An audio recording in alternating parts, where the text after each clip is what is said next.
नमस्कार दोस्तों, welcome back to your own channel A capital. So guys, इस video में हम डिस्कशन करने वाले हैं mistakes done into the options trading. ठीक है, ऑप्शंस ट्रेडिंग में जो जो गलतियां होती हैं उसके बारे में हम डिस्कशन करेंगे और ये देखेंगे कि क्या गलतियां हमें नहीं करनी है। But before that, welcome to the channel, welcome to a capital. So अगर आपको वीडियो ये पसंद आएगा तो वीडियो को आप लाइक कर सकते हो, चैनल को सब्सक्राइब कर सकते हो एज वेल। ठीक है, तो that would play as a motivation for me. ठीक है, तो now let's begin with the topic, let's begin with the mistakes done into the options trading. So actually मैं ये इसलिए दिखा रहा है क्योंकि मैंने एक पूरा वीडियो अभी रिकॉर्ड किया था, लगभग 17-18 मिनट का वीडियो था वो, बट क्या हुआ कि वो आवाज़ रिकॉर्ड नहीं हुई, तो मैं फिर से इस वीडियो को बना रहा हूँ। होपफुली इस वाले में रिकॉर्ड हो रही होगी। सो हम उन पॉइंट्स का डिस्कशन करेंगे। I will name here as blunders done in options. ठीक है, सिर्फ ऑप्शंस ट्रेडिंग की बात करेंगे हम, इसमें ना ही स्टॉक्स के बारे में बात करेंगे, ना ही मतलब स्टॉक्स ट्रेडिंग की बात नहीं करेंगे, ना ही किसी और तरीके की सेगमेंट की ट्रेडिंग, ना ही स्टॉक्स ट्रेडिंग, ना ही क्रिप्टो वगैरह। ठीक है, सिर्फ ऑप्शंस ट्रेडिंग की बात करने वाले हैं क्योंकि बेसिकली वही एक सबसे मेजर एलिमेंट है हमारे इंडियन स्टॉक मार्केट का। तो हम ब्लंडर्स के बारे में बात करेंगे या फिर मिस्टेक्स के बारे में जो हम गलतियाँ ऑप्शंस में करते हैं। So let's begin with the video now and देखते हैं कि क्या क्या वो गलतियाँ हैं। तो सबसे पहली गलती ये होती है कि हमारे पास नॉलेज नहीं होती। नो नॉलेज, हमें ये पता ही नहीं है कि जिस इंडेक्स को, या मोर प्रिसाइसली अगर कहें तो जिस सिक्योरिटी को, ठीक है, हम ट्रेड करने वाले हैं, उस सिक्योरिटी के बारे में हमें पता ही नहीं है, हमें उसके बारे में नॉलेज है ही नहीं। जैसे एग्जांपल के तौर पे अगर आप यहाँ पे सिक्योरिटी ऑप्शंस में जो जो अवेलेबल होती हैं हम रख सकते हैं कि मे बी वो कोई इंडेक्स हो सकता है, मे बी वो कोई स्टॉक हो सकता है, मे बी वो करेंसी हो सकता है, या मे बी वो क्रूड ऑयल हो सकता है। ठीक है, so if taking as an example, हम अगर यहाँ पे बैंक निफ्टी की बात करें तो हमें बैंक निफ्टी का अगर कोई ऑप्शंस ट्रेडर है या ऑप्शंस में ट्रेड कर रहा है तो उसको बैंक निफ्टी के ऑप्शंस के बारे में नहीं पता है। उसको अगर एक प्रिसाइसली कहें तो उसे ये नहीं पता कि बैंक निफ्टी के पीछे की जो टेक्निकल एनालिसिस है उस पर्टिकुलर डे की वो किस तरह से करने का काम करेगी। ठीक है, क्या उसके प्रीवियस डे हाई है, या क्या उसके सपोर्ट जोन्स हैं, या क्या उसके रेजिस्टेंस जोन हैं, उसको उस बारे में नहीं पता, टेक्निकल एनालिसिस नहीं पता।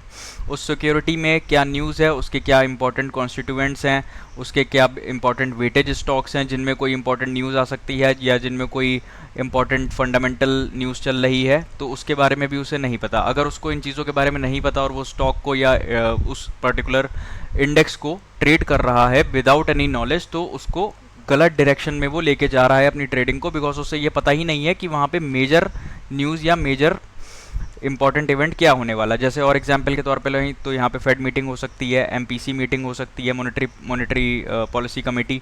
फेड मीटिंग जो होती है उसका रिजल्ट आता है तो वो इंडियन स्टॉक मार्केट पे डायरेक्टली इम्पैक्ट करता है। रात को 11-12 बजे के बाद ये रिलीज़ होता है लगभग। ठीक है, क्वार्टरली बेसिस पे एमपीसी मीटिंग्स होती हैं, आरबीआई गवर्नर मीटिंग होती है, उसमें रेपो रेट्स के बारे में बताया जाता है। तो अगर आप इंपॉर्टेंट चीज़ें ही, अगर इंपॉर्टेंट टर्म्स या क्या जो इवेंट्स होने वाले हैं अगर उनके बारे में, इकोनॉमिक कैलेंडर भी अगर आपने कभी खोल के चेक नहीं किया है कि क्या होता है इकोनॉमिक कैलेंडर, अगर आपको ये पता तक नहीं है और आप ट्रेड कर रहे हैं, तो किस बेसिस पे आप ट्रेड कर रहे हैं, क्या स्ट्रैटेजी है आपके पास ट्रेड करने की, कोई तरीका है ट्रेड करने का? कोई तरीका ही नहीं है। ठीक है, जैसे और इसमें अगर मैं और थोड़ा प्रिसाइज हो जाऊँ, नो नॉलेज, तो सिर्फ अगर ऑप्शंस की बात कर रहे हैं तो लेट सपोज कि अगर एनआईएसएम का कोई एग्ज़ाम है सीरीज 8, राइट, तो सीरीज 8 एग्ज़ाम आपने अगर पास नहीं किया, बेसिक एफएनओ जो पेपर होता है बेसिक, जिसमें एफएनओ की बहुत ही बेसिक फ्यूचर्स के बारे में और ऑप्शंस के बारे में इंफॉर्मेशन दी जाती है, जहाँ पे आपको ये चीज़ समझाया जाता है कि फ्यूचर्स कैसे काम करता है, ऑप्शंस कैसे काम करता है, ऑप्शंस के ग्रीक्स क्या होते हैं, राइट।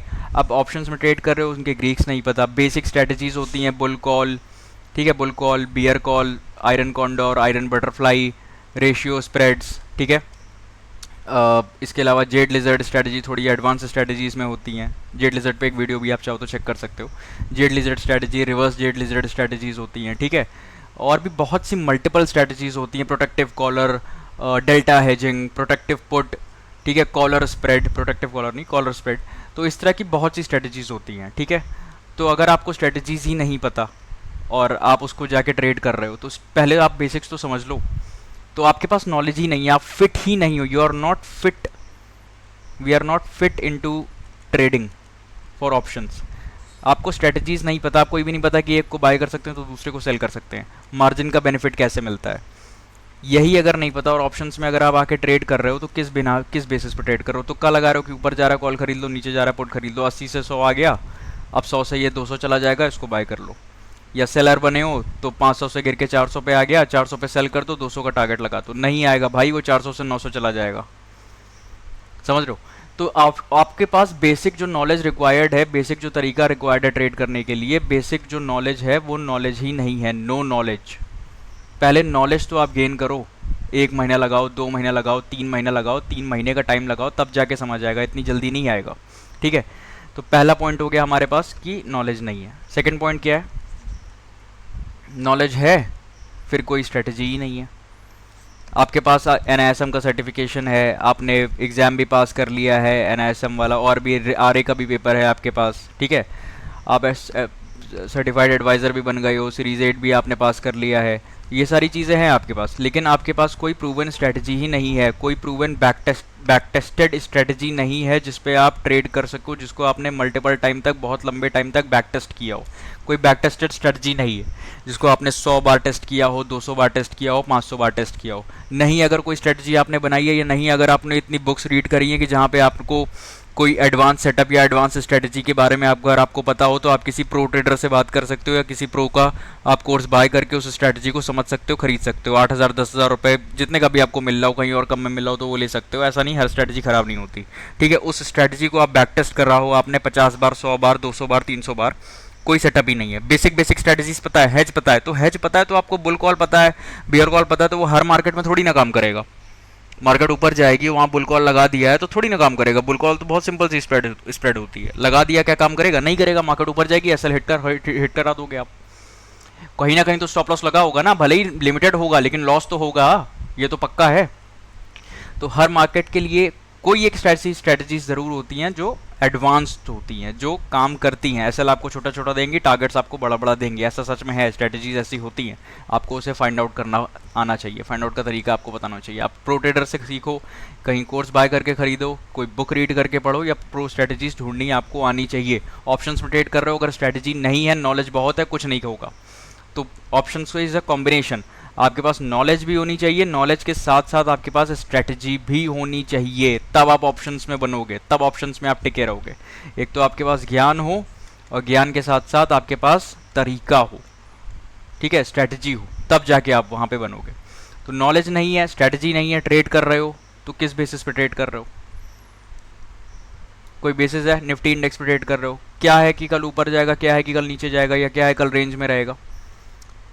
अगर रिवर्सल आ रहा है, या एक साइड डाउन मूव आ रहा है बहुत स्ट्रॉन्ग, एक साइड अप मूव आ रहा है, तो आपको ये पता थोड़ी ना है कि अप मूव आ रहा है तो ये कहाँ तक जाएगा। हो सकता है यहीं से रिवर्स कर जाए, हो सकता है फिर यहाँ से ऊपर जाए, यहीं से रिवर्स करे, हो सकता है यहाँ पे आए, यहाँ पे रेंज बनाए, फिर ऊपर चला जाए।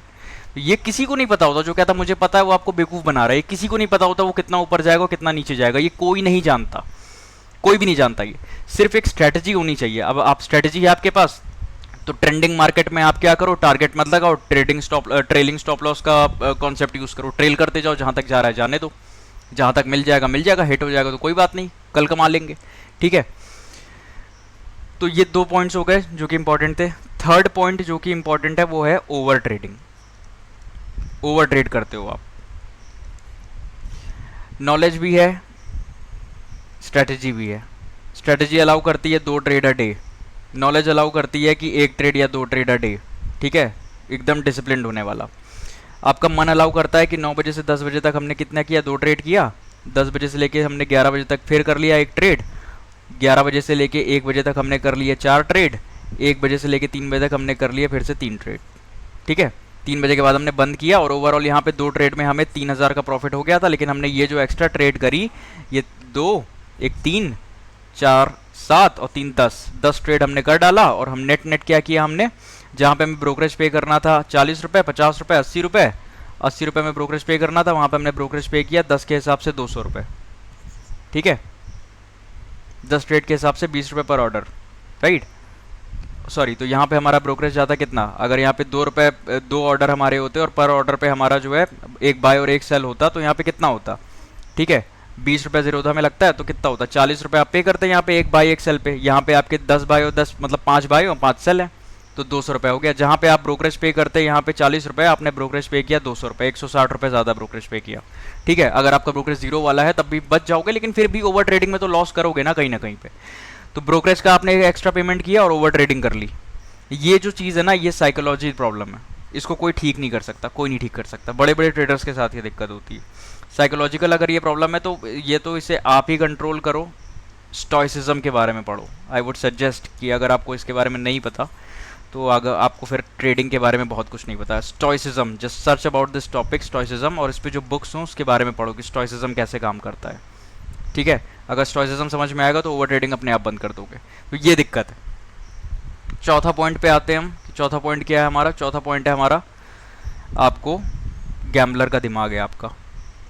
ट्रेड नहीं मिल रही, कुछ नहीं समझ आ रहा, नॉलेज काम नहीं कर रही, स्ट्रेटजी काम नहीं कर रही, ठीक है। ओवर ट्रेडिंग आपके अंदर पहले से है। आप क्या करते हो, किसी एक पकड़ लेते हो, किसी को टिप्स एंड एडवाइस वाले को, और वो जो टेलीग्राम पे बताता है उसको आप बाय सेलिंग करने लगते हो।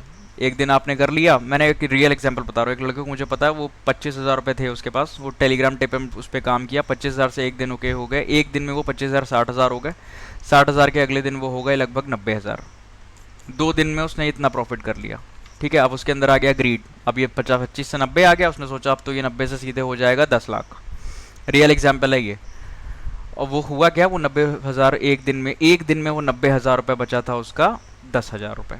उसने एक पर्टिकुलर डे पे 80,000 रुपये का झटका दे के उड़ा दिया। तो ये बिगनर्स के साथ बहुत होता है, टेलीग्राम वाले ऐसे ही आपको बेवकूफ़ बना देते हैं, ठीक है। तो ये गैम्बलर माइंड जो है ना, टिप और एडवाइस पे काम करने वाला कि 2,000 रुपये महीने का पे कर दो, चल गया तो चल गया, 20,000 का 40 हो जाएगा, 40,000 का 80 हो जाएगा, 80 का 1 लाख हो जाएगा। कुछ नहीं होगा भाई, कुछ नहीं होगा। मार्केट ऐसे नहीं काम करता, नहीं काम करता। आप करते रह जाओगे, पैसा सिर्फ लॉस करोगे, सिर्फ लॉस करोगे, सिर्फ लॉस करोगे। अगर लर्निंग पे काम नहीं करोगे, अपने ऊपर हार्डवर्क नहीं करोगे, सिर्फ नुकसान पे नुकसान, नुकसान पे नुकसान होगा और कुछ नहीं होगा, ठीक है। तो इसको करना एकदम बंद कर दो, टिप एंड एडवाइस बिल्कुल नहीं, स्ट्रिक्ट नो। फिर लास्ट हमारा पॉइंट है पोजीशन साइजिंग।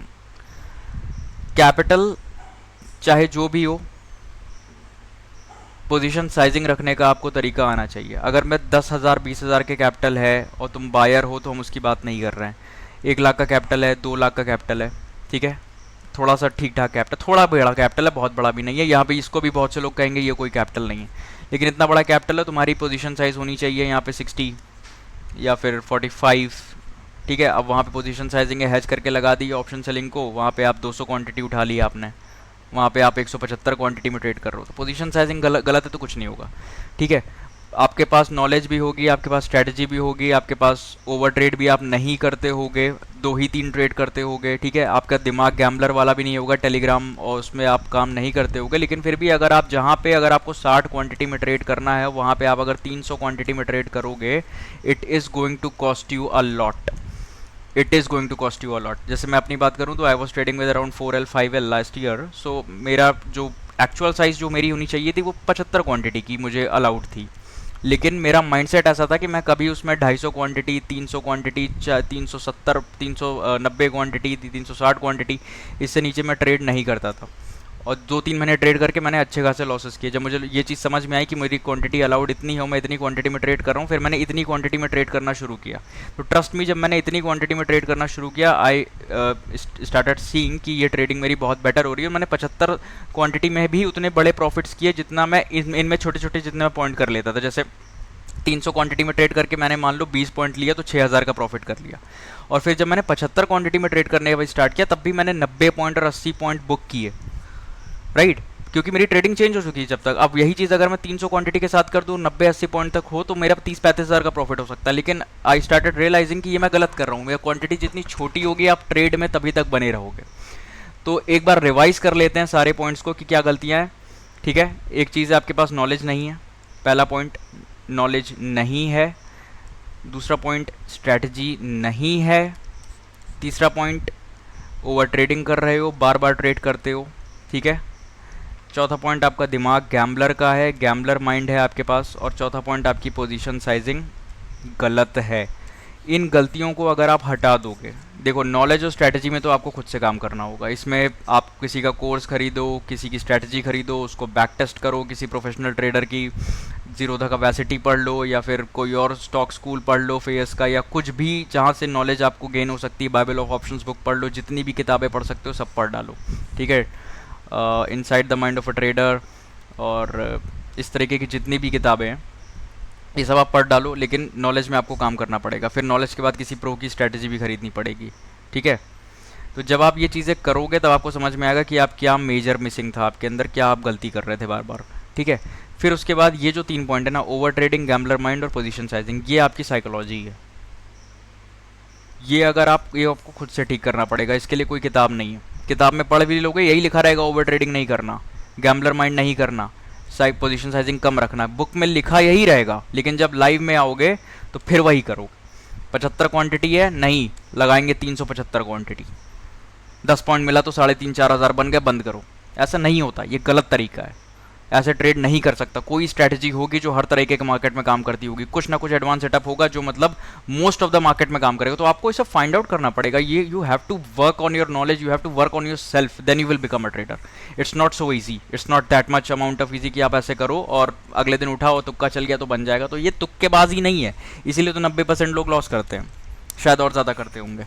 ठीक है, तो ये चीज़ें इतनी आसान नहीं है जितनी ऊपर से दिखती हैं। So guys that's all about this video. मैं बहुत ज़्यादा लंबा ये ऑलरेडी हो चुका है, ठीक है, मैं और ज़्यादा लंबे से नहीं करना चाहता।